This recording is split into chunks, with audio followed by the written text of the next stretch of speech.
Time आसिक राति 11टा है आम माँ झील जाक थंडा राति 11टार पीऊँ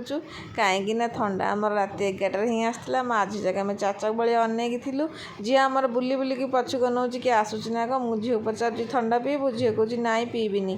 ठंडा ना ही करुच्ची पछक बुलिक नौ देखते कहीं आसुना कहूँ हाँ पीबी माँ झील जाक बांटिकी पीनेलु पी पीकी पूरा सारीदेलु टिके रखीचु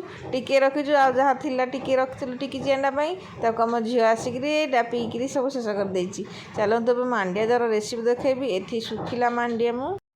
2 चमच पानी रे गोली नेछि पानी एपटे करेरे मु फुटई नेछि पानी एबे फुटी आसला परे मुठी गोला जाइथिबा मांडिया पकई नेली टिके लूण पकईछि जमा भी चीनी पकेबेनी काहेकि चीनी पकईले मांडिया जारटा पानी फाटी जाए। देखंतु एबे एई भलिया पकई सारला परे भल से घांटी नेबे काहेकि तळे लागी जाई पारे देखिपे आपको एमती गोलई ने मांडिया जाउटा आमर प्रस्तुत हो गलानी मुझे आपको गोटे पात्र को काढ़ी नौची पात्र को काढ़ी सारला 2 घंटा आम फ्रिज रे रखी नबा कहीं मांडिया जाउटा राति करके सकाळु खाइले देह पई भल जार थायराइड प्रोब्लेम जमा भी राति मांडिया जाउ करके खाइबे नहीं कहीं राति मांडिया जाउ करके सकाळु खाइले थायराइड अधिक मात्रा बढ़ी जाई पारे जेहेतु मोर थायराइड प्रोब्लेम से मु सकाळु कली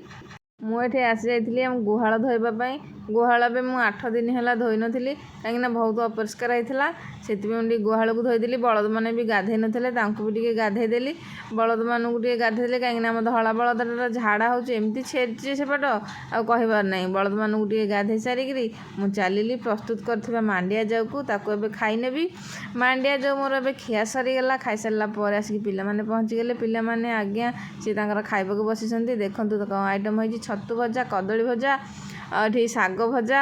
लुण रसुण लंका चकड़ा चिंगुड़ी भजा पुओ मोर खाली कैमेरा मोर बंद करने कथा आमको देखानी जदि आपण भिडियो भल लगी लाइक कमेंट शेयर सब्सक्राइब करने को जमा भी भूलिए ना।